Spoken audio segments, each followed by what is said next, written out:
આદિ લિંગૈ. જો આ બધા લિંગ છે. આ સર્વમાં પરમાત્મા તો એક સમાન રીતે અભિવ્યક્ત થઈ જ રહ્યો છે.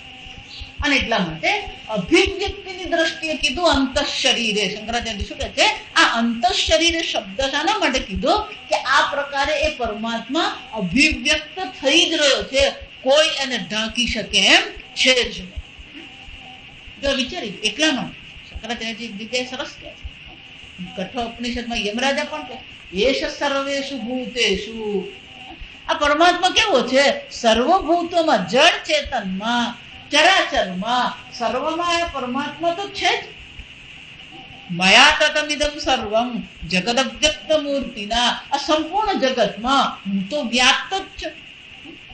જો વિચાર, હું તો ઉપલબ્ધ થાવ જ છું. એશ સર્વેષુ ભૂતેષુ. પણ મુશ્કેલી શું છે? ગૂઢાત્મા ન પ્રકાશતે. પણ એ પ્રકાશિત થતો નથી. કેમ નથી થતો? કારણ કે મન શું છે? વિષયમાં અટવાઈ ગયું. વિચારના વિષયમાં આપણું મન અટકી ગયું. એટલે વિચારનું જે અધિષ્ઠાન છે, ચૈતન્ય છે, એના પર આપણી દ્રષ્ટિ જતી નથી. હું બોલી રહી છું, જો સમજો. હા, આના પછી હવે કેનો ઉપનિષદ જ આવવાનું. કેનો ઉપનિષદમાં એ જ કે છે વાચો વાચમ. વાણીનો પણ વાણી એ જ છે. આ વાણી હું બોલું છું એ કોને પ્રગટ કરે છે? એ ચૈતન્યને પ્રગટ કરે જ છે. બોલવું જ પુરવાર કરે કે ચૈતન્ય સ્વરૂપ આત્મા તમે છો. દર્શન ક્રિયા કરવું જ પુરવાર કરે તમે ચૈતન્ય સ્વરૂપ આત્મા છો. એટલે શંકરાચાર્યજી કહે છે દર્શન, શ્રવણ, મનન, વિજ્ઞાનાદિ લિંગૈ અંતઃશરીરે. અંતઃશરીર, આ શરીરમાં અંદર શું થઈ રહ્યું છે? અભિવ્યક્ત થઈ રહ્યો. પણ કેવો અભિવ્યક્ત થઈ રહ્યો છે? પરિચ્છિન્ન ઈવ. જાણે કે આ શરીરમાં પરિચ્છિન્ન થઈ ગયું હોય એવી રીતે અભિવ્યક્ત થઈ રહ્યો છે. ઉપલભ્યતે, ઉપલબ્ધ થઈ જ રહ્યો છે. પુરુષ ઉપલભ્યતે ચ અતઃ ઉચ્યતે. આ પુરુષ આ પ્રકારથી ઉપલબ્ધ થતો હોવાથી અંતઃશરીરે સૌમ્ય સપુરુષ ઇતિ. પણ એક વસ્તુ છે, શંકરાચાર્યજી વળી પાછું આપણને કહે છે આ અંતઃશરીરે કીધું એટલે પછી કઈ રીતે છે? ન પુનઃ, ફરીથી આ ભૂલ બીજી કરવાની નહીં. પુનઃ એટલે શું છે? ફરીથી આ બીજી ભૂલ કરવાની નહીં. શું કરવાની નહીં? આકાશ કારણ સન. આ પુરુષ તો આકાશનું પણ કારણ છે. ગઈકાલે જોયું એમ. પુનઃ કેમ શંકરાચાર્યજી કહે છે? કારણ કે આગળ શંકરાચાર્યજી દ્રષ્ટાંત આપી જ ગયા. ઘડામાં આકાશ નથી, આકાશમાં ઘડો છે.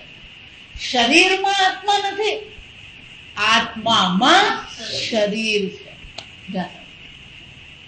વિચારમાં ચૈતન્ય નથી, ચૈતન્યમાં વિચાર ઉઠે છે, રહે છે અને શાંત થઈ જાય. સમજો, દરેક વૃત્તિમાં બોધમ, બોધમ, પ્રતિબોધમ, વિદિતમ. વિદિતમ એટલે જણાઈ રહ્યું. દરેક વૃત્તિમાં ચૈતન્ય તો શું છે? જણાઈ જ રહ્યું છે. એટલે શંકરાચાર્યજી કહે છે ન પુનઃ. ન પુનઃ એટલે શું છે? ફરીથી આ ભૂલ નહીં કરવાની. કઈ ભૂલ નહીં કરવાની? કુંડ બદરીવત શરીર પરિચ્છિન્ન ઇતિ. કુંડ બદરીવત. કુંડ એટલે પેલો દડિયો, બદરી એટલે બોર. દડિયામાં બોર છે એવી રીતે શરીરમાં આત્મા નથી. અથવા ઘડામાં આકાશ છે એવી રીતે પરિચ્છિન્ન નથી. ન પરિચ્છિન્ન ઇતિ. કેમ? આકાશ કારણ સન. આકાશનું પણ એક કારણ હોવાથી, સન એટલે હોવાથી, આકાશનું પણ કારણ હોવાથી એ બોર, દડિયાના બોરની જેમ પરિચ્છિન્ન આત્મા નથી. અંતઃશરીરે કહીએ ને એટલે પરિચ્છિન્નતા આવે. શંકરાચાર્યજી કહે છે એ પરિચ્છિન્નતા પકડવાની નહીં. એ પરિચ્છિન્નતા ઈવ, જાણે કે પરિચ્છિન્ન દેખાઈ રહ્યું છે, સ્વરૂપથી એ પરિચ્છિન્ન નથી. ઇતિ મનસા અપી ઈચ્છતિ વક્તુમ મૂઢોપી. અહીં શંકરાચાર્ય બહુ સરસ કહે જો ખરેખર, હવે જો આ સમજ, શંકરાચાર્યજી બે વસ્તુ કરે. પહેલા તો મંત્ર સમજાવે. મંત્ર સમજાવ્યા પછી એમણે જે અર્થ કર્યો હોય એ અર્થને ફરીથી સમજાવે. કે આવો અર્થ મેં કેમ કર્યો. જા સમજ. શંકરાચાર્યજીએ મંત્રમાં શું ઉમેર્યું? પરિચ્છિન્ન ઈવ. શ્રુતિ માતા તો કહેતી નથી. શ્રુતિ માતા તેમ જ કીધું અંત શરીરે, આ શરીરમાં છે. પણ શંકરાચાર્યજીએ શું કીધું? પરિચ્છિન્ન ઈવ. જાણે કે પરિચ્છિન્ન છે એવું. તો કે તમે જાણે કે શું કામ કીધું? પરિચ્છિન્ન છે એવું કહો તો ચાલે કે? જા સમજ. શ્રુતિનો સીધો અર્થ કરવા જોઈએ તો પરિચ્છિન્નતા આવે. આ સમજ. એટલે શંકરાચાર્યજી કહે છે કે મેં જે અપરિચ્છિન્ન ઈવ જે લખ્યું એ શાના માટે લખ્યું? એટલે આગળ સમજાવતા કહે છે ઇતિ મનસા અપી ઈચ્છતિ વક્તુમ મૂઢોપી. જો સરસ કહે છે. મૂઢ મૂર્ખ. મૂઢ એટલે મૂર્ખ, અવિવેકી. ખરેખર શું કહેવાય? અવિવેકી. શંકરાચાર્યજી કહે છે મૂઢોપી વક્તુમ ઈચ્છતિ. આત્મા શરીરમાં છે એવું તો મૂર્ખ પણ કહી શકે. ત્યાં સમજ. તું ક્યાં છે તો હું શરીરમાં છું કહી શકે કે નહીં? મૂર્ખ નહીં ખબર છે કે હું શરીરમાં છું. કોઈને એવું કહેવાની જરૂર છે કે તું શરીરમાં છે?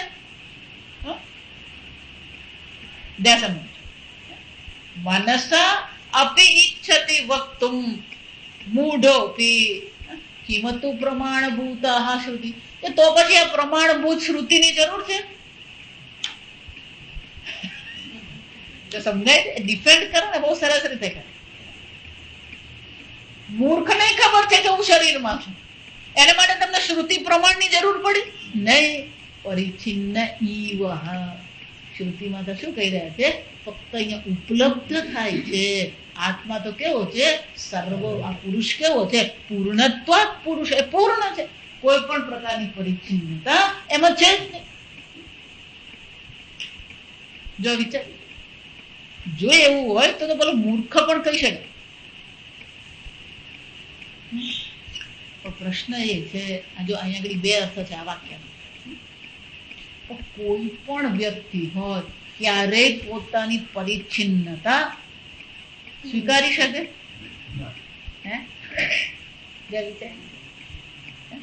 મૂર્ખઈ મંદથી, ભલે મૂર્ખ છે, ભલે અવિવેકી છે, પણ એ પણ એવું ઈચ્છે છે કે હું પરિચ્છિન્ન છું. એ પણ શું ઈચ્છે છે? કોઈ પણ મનુષ્ય હોય છેવટે એને જેની ઈચ્છા છે તો પૂર્ણતાની જ ઈચ્છા. એટલે શંકરાચાર્ય કે મનથી મૂર્ખ એવું ઈચ્છતો નથી કે હું પરિચ્છિન્ન હોઉં. તો પછી શ્રુતિ માતા તો તમને પરિચ્છિન્ન ક્યાંથી બતાવવાની? કે હું તો પ્રમાણભૂત શ્રુતિ. તો શ્રુતિ માતા તો તમને પરિચ્છિન્ન કેવી રીતે બતાવે? એટલે અંત શરીરે જે કીધું માત્ર ને માત્ર ઉપલબ્ધિની દ્રષ્ટિએ શ્રુતિ માતા કે છે, પરિચ્છિન્નતાની દ્રષ્ટિએ એ કહેતી નથી. મૂર્ખ ઈચ્છતો નથી. મનસા અપી ન ઈચ્છતી. મૂર્ખે મનથી એવું ઈચ્છતો નથી કે હું અપૂર્ણ હોઉં, મારામાં કઈ ખોટ હોય. જો વિચાર. અને એટલે શંકરાચાર્યજી કહે છે તો પ્રમાણભૂત જે શ્રુતિ છે એ તો પછી આ કેવી રીતે તમારી પરિચ્છિન્નતા પ્રગટ કરી શકે? કારણ કે તમે પરિચ્છિન્ન છો જ. અહમ અસ્મિ અહમ ભામી. જો સમજ. નાહમ કદાચિત અપ્રિય. હું છું, હું ચૈતન્ય છું, અને હું ક્યારેય અપ્રિય હોઈ શકું. જો વિચાર. જેટલી પણ તમારી તમારા વિશેની અપ્રિયતા છે એ ઉપાધિગત અપ્રિયતા છે.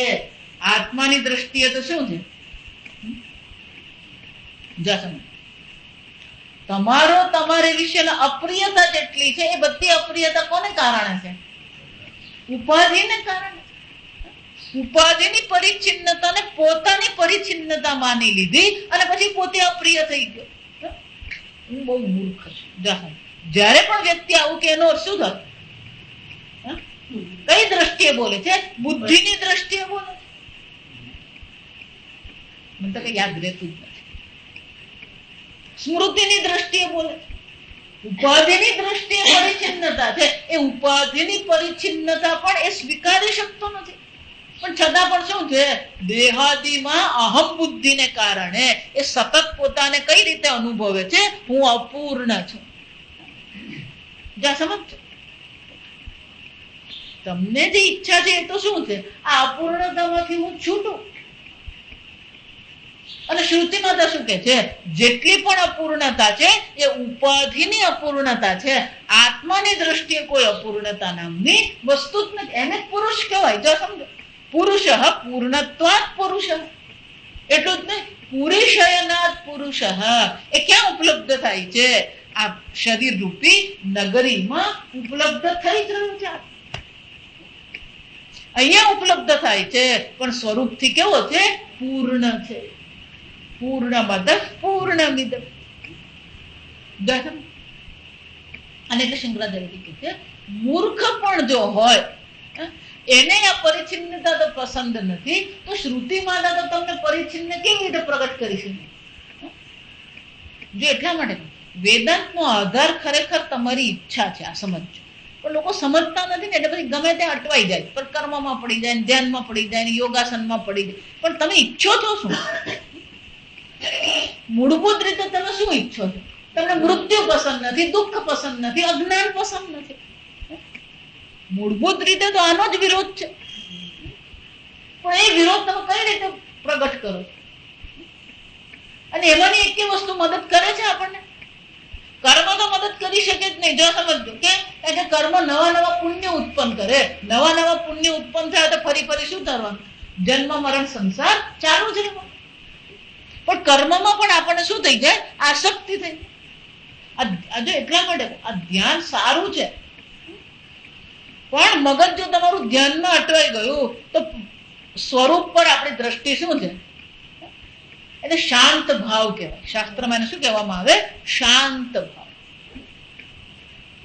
ધ્યાન કરીએ ને ત્યારે મન આપણું આમ શાંત થઈ જાય. તો એ શાંત ભાવ જે છે એ તો મનનું છે ને. વિક્ષેપ મનનો સ્વભાવ છે, વિક્ષેપ મનનો ગુણધર્મ છે. એમ શાંત ભાવ પણ કોનો ગુણધર્મ છે? મનનો છે. જો સમજો, એને રસાસ્વાદ કહેવામાં આવે. શાસ્ત્રમાં એને શું કહેવાય? આ જપ કરીએ, એ જપ કરવામાં એ રસ છે. રસ એટલે સુખ બુદ્ધિ છે. પણ જપ કરવામાં આનંદ આવવા માંડ્યો તો આત્માનું જે સુખ સ્વરૂપ છે એ શું થઈ ગયું?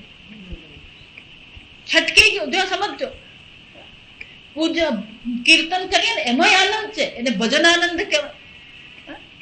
ભજન આનંદ છે, પણ ભજન આનંદ કરવામાં તમારી બુદ્ધિ ભજનના આનંદ પર અટકી ગઈ તો સ્વરૂપ જે આનંદ છે એ શું થઈ ગયું? છૂટી જાય. જો સમજો.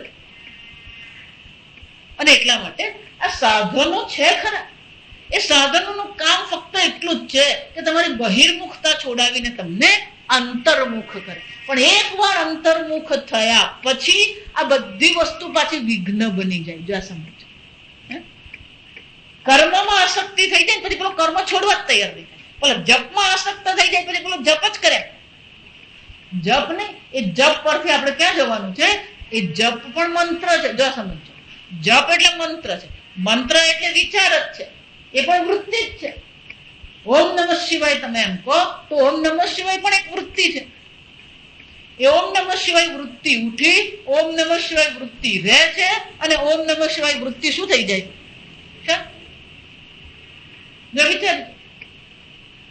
પણ તમારી દ્રષ્ટિ ઓમ નમઃ શિવાય પર અટકી ગઈ તો ઓમ નમઃ શિવાય વિચારનું અધિષ્ઠાન ચૈતન્ય છે, ત્યાં તમારી દ્રષ્ટિ પડતી નથી. જો સમજ, અઘરું છે. એટલે શંકરાચાર્યજી આજે લાંબુ જે કર્યું ને ભાષ્ય, કેમ આટલું લાંબુ ભાષ્ય કરવું પડ્યું? કારણ કે આ બધાથી આપણી બુદ્ધિ હટી અને જે ચૈતન્ય અધિષ્ઠાન ચૈતન્ય જે પુરુષ છે ત્યાં આપણી દ્રષ્ટિ પડવી જોઈએ. આ બધું છે જો અભ્યાસનો આનંદ હોય. આ સમજો, આનંદ પણ અનેક પ્રકારનો. એક વિષય આનંદ છે જેને આપણે બધા જ જાણીએ, ઉબાડ્યું, ઊંધિયું, કેરી, એનો વિષય આનંદ. બીજો એક છે ને અભ્યાસ આનંદ કહેવાય. અભ્યાસ ને પણ એક આનંદ. રોજ ચાલવા જાય પછી ચાલવા જવાનો પણ શું હોય? આનંદ હોય. આપણો પહેલવાન હોય ને 1 2 1 2 એ કરતો પછી રોજ એટલું 1 2 કરવામાં શું આવે? એને અભ્યાસનો આનંદ કહેવાય. જો વિષય આનંદ છે એમ અભ્યાસનો આનંદ છે. વારંવાર કરીએ આપણે. એ જ રીતે યોગાનંદ કહેવાય. જો આ સમજ, યોગ એટલે શું છે? વૃત્તિને આપણે શાંત કરી દીધી એટલે પેલી શાંત વૃત્તિ છે. ખરેખર તો એ વૃત્તિ જ છે. વિક્ષિપ્ત પણ વૃત્તિ છે અને શાંત પણ શું છે? વૃત્તિ. એ યોગાનંદ છે. પણ ત્યાં પણ સ્વરૂપ આનંદ તો છે જ ને. સમજો, સ્વરૂપનું આનંદ તો છે જ ને. છે શાનું? એ શાંત વૃત્તિનો આનંદ. પછી એક રસસ્વાદ છે. જો સમજ, આ ભજન કરીએ, કીર્તન કરીએ, સેવા કરીએ, જપ કરીએ, એ બધામાં પણ શું આવે? ઈશ્વર સાથેના સંબંધને કારણે એક આનંદનો અનુભવ છે. જો સમજ, ભજન આનંદ કહેવાય. એને શું કહેવાય? ભજન. જો નવસારીમાં એક ભાઈ છે, એ શીઘ્ર કવિ છે. જો સમજ, જ્યારે કે તમે પૂજા કરવા બેઠા હોય તો જ્યારે કે ભગવાનને આપણે આવાહન કર્યું, તો એ આવાહનનું તમને તરત જ ભજન બનાવીને ગાઈ દે. એને રાગે નહીં બેસાડવો પડે, છંદે બેસાડવો નહીં પડે, એ ગાય. પણ એમની બુદ્ધિ ક્યાં અટકી પડી? તત્વજ્ઞાનની દ્રષ્ટિએ જોઈએ. સંસારીની દ્રષ્ટિએ શ્રેષ્ઠ છે, પણ તત્વજ્ઞાનની દ્રષ્ટિએ એમની બુદ્ધિ ક્યાં અટકી ગઈ? એ ભજનના આનંદમાં છે. તો ભજનનો આનંદ છે એમને, પણ સ્વરૂપનો આનંદ તો નથી ને. સમજ, વિદ્યારણ્ય મુનિ થઈ ગયા, શ્રીંગેરીના શંકરાચાર્ય. એની પંચદશી નામનું પુસ્તક છે. એમાં છેલ્લા 5, પંચદશી એટલે 5 ને 10 એટલે 15 પ્રકરણ છે. એનું નામ શું પડી ગયું? પંચદશી. અને છેલ્લા 5 પ્રકરણ આનંદ પ્રકરણ કહેવાય. એ 5 પ્રકરણો શું છે? આનંદ પ્રકરણ. એમાં પહેલું કયું છે? બ્રહ્માનંદે વિષયાનંદ. આ વિષયાનંદ છે. પછી યોગાનંદ છે. જો આ સમજો, આપણે બિલકુલ ગુજરાતી ભાષામાં હું કહું ને, આપણે ગુજરાતીમાં કહેવત છે, હાથીના પગલામાં બધાના જ પગલા શું છે? સમાય. આ બ્રહ્માનંદ એમ જો કહીએ તો એમાં આ બધા આનંદ શું થવાના? પણ આ એક એકમાં જો તમે અટકી ગયા તો પેલું પૂર્ણ શું થવાનું? છૂટી જાય. સમજો, એટલે એમણે શીર્ષક બહુ સરસ આપ્યું, બ્રહ્માનંદે વિષયાનંદ, બ્રહ્માનંદે યોગાનંદ. જો સમજ, એ બ્રહ્મનો જો આનંદ તમને મળી ગયો, બ્રહ્મનો આનંદ મળી ગયો એટલે એમ નહીં કે હા મને આનંદ મળ્યો ને, તમે આનંદ સ્વરૂપ આત્મા છો જ. એક વાર જાણી લીધું પછી આ યોગાનંદ હોય, અભ્યાસ આનંદ હોય, ભજનાનંદ હોય, વિષયાનંદ હોય, એ બધી વસ્તુ શું થઈ જાય? ગૌણ બની જાય.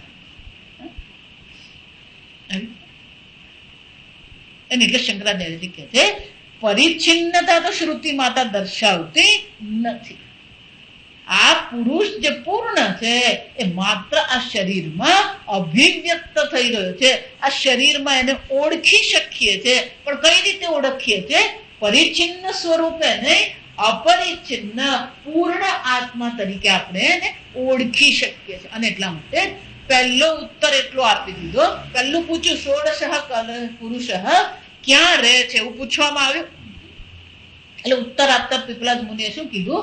આ 16 કળા વાળો પુરુષ અંતઃ શરીરે સૌમ્ય સ પુરુષ. આ પુરુષ ક્યાં ગળી છે? આ જ શરીરમાં ઉપલબ્ધ થાય છે. એટલું જ ને, શંકરાચાર્યજી કહે છે આગળ આ 16 કળા શું છે? જો સમજ. અને એ 16 કળા કેવી રીતે પ્રગટ થાય છે? અભિવ્યક્ત થાય છે. ઉત્પન્ન કેવી રીતે થાય છે? એ હવે પછીના મંત્રમાં શંકરાચાર્યજી કહે છે દર્શાવવામાં આવશે. અસ્મિન એતાહ 16 કલાહ પ્રભવંતિ ઇતિ ઉક્તમ પુરુષ વિશેષાર્થમ કલાનામ પ્રભવઃ. તો કે આ 16 કળા શામાંથી ઉત્પન્ન થઈ એમ પૂછવામાં આવ્યું. તો કે આ 16 કળા ક્યાંથી ઉત્પન્ન થઈ છે? આ શરીરમાં જે પુરુષ છે એ પુરુષમાંથી જ આ સર્વ કળાઓ ઉત્પન્ન થઈ. એટલે શંકરાચાર્યજી કહે છે એતાહ 16 કલાહ, આ 16 કળાઓ પ્રભવંતિ ઇતિ ઉક્તમ પુરુષ વિશેષાર્થમ. આ પુરુષ જે વિશેષ છે એમાંથી જ શું થયું? કલાના પ્રભવ, કળાની ઉત્પત્તિ દર્શાવવામાં આવી. સચ અન્યાર્થ અપિશ્રુત કેન ક્રમેણ સ્યાદિતિ ઇદમુચ્યતે. પણ આ કળાઓ પણ કયા ક્રમથી ઉત્પન્ન થઈ? આપણે જે તત્વબોધમાં પંચમહાભૂત જોયું એમાં પણ શું છે? ક્રમ છે. આકાશ છે, વાયુ છે, અગ્નિ છે, જળ છે, પૃથ્વી છે, ઔષધિ છે, અન્ન છે, પુરુષ છે, શરીર છે, અને ક્રમ કહેવાય. તો 16 કળાઓ પુરુષમાંથી ઉત્પન્ન થઈ, પણ કયા ક્રમથી ઉત્પન્ન થઈ અને દરેક કલાની વિશેષતા શું છે? એ કલા કઈ રીતે પુરુષને વિશેષિત કરે છે એ હજી દર્શાવ્યું નથી. એ હવે શું કરશે?